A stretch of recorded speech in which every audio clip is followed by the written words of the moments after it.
Hello everyone, আসসালামু আলাইকুম। সবাই কেমন আছেন? আজকে আমি আপনাদের জন্য আরও একটি নতুন পেন্টিং নিয়ে চলে এসেছি। প্রথমে এই ব্যাকগ্রাউন্ডটা দিয়ে নিচ্ছি অরেঞ্জ কালার দিয়ে। অরেঞ্জ কালারের পরে দিয়েছি যে বানসিয়ানা। তো বানসিয়ানা দেওয়ার পরে এখানে একটু মিক্সড করে নিয়ে এর পরের পার্টটাতে আমি দিয়ে নেব বার্ন আম্বার। এখানে একটা কালারের সাথে আরেকটা কালার একেবারে ফিনিশিংটা দিয়ে তারপর নিচের দিকে নেমে আসছি। তো বার্ন আম্বারটা দেওয়ার পর আবার বানসিয়ানা দিয়ে নিব। ফিনিশিংটা আমি একেবারে দিয়ে নিচ্ছি বলে আমার কাজটা করতে দেরি হচ্ছে। আর একেবারে শেষে আবার আমি অরেঞ্জ কালার দিয়ে এই পুরাটা ব্যাকগ্রাউন্ড করে নিব। আমার ব্যাকগ্রাউন্ড করা শেষ। ঠিক মাঝ বরাবর আমি ব্ল্যাক কালার দিয়ে একটা পিছনের ঝোপঝাড়ের মতো দূরে দেখা যায় এরকম একটা পার্ট তৈরি করে নিচ্ছি। আমার এটা হয়ে গেছে। এখন আকাশে মেঘ আর্ট করে নিচ্ছি।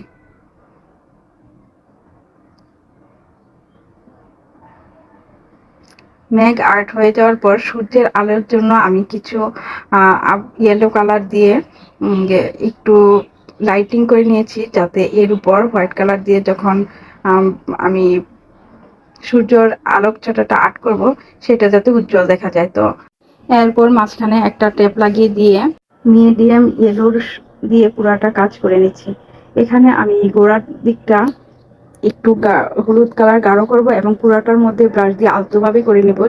এরপর ব্ল্যাক কালার দিয়ে আমি কিছু ঘাস বা উঁচু জায়গায় এরকম বোঝা যায় সেটা আর্ট করে নিচ্ছি।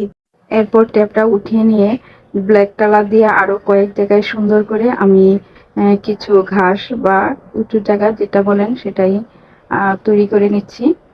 আর সাথে এরকমভাবে করছি যাতে যে পানির মধ্যে উপরের ঘাসের ছবি সেটা বোঝা যায়। এখন আমি এগুলোর মধ্যে ছোট বড় অনেক ঘাস আর্ট করে নিচ্ছি।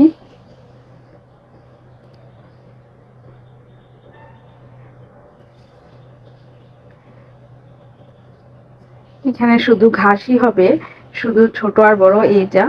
আর ঘাস যেহেতু পানির মধ্যে পড়েছে এরকম বোঝা যাবে, সেজন্য এটার উপরে এবং নিচের দিকে একইভাবে ঘাস আর্ট করে নিতে হবে, যাতে ঘাসের ছায়া পানিতে পড়েছে এরকম বোঝা যায়।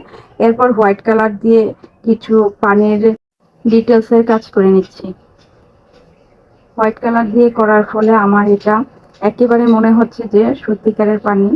আমার কাছে মনে হচ্ছে, জানি না আপনাদের কাছে কি মনে হচ্ছে। আপনারা জানাবেন যে এটা কি আসলেই পানি হয়েছে কিনা।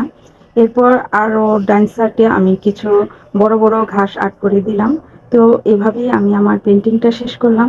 কেমন হলো জানাবেন। ভালো লাগলে অবশ্যই সাবস্ক্রাইব করবেন, লাইক দিবেন আর কমেন্টস করবেন। আল্লাহ হাফেজ।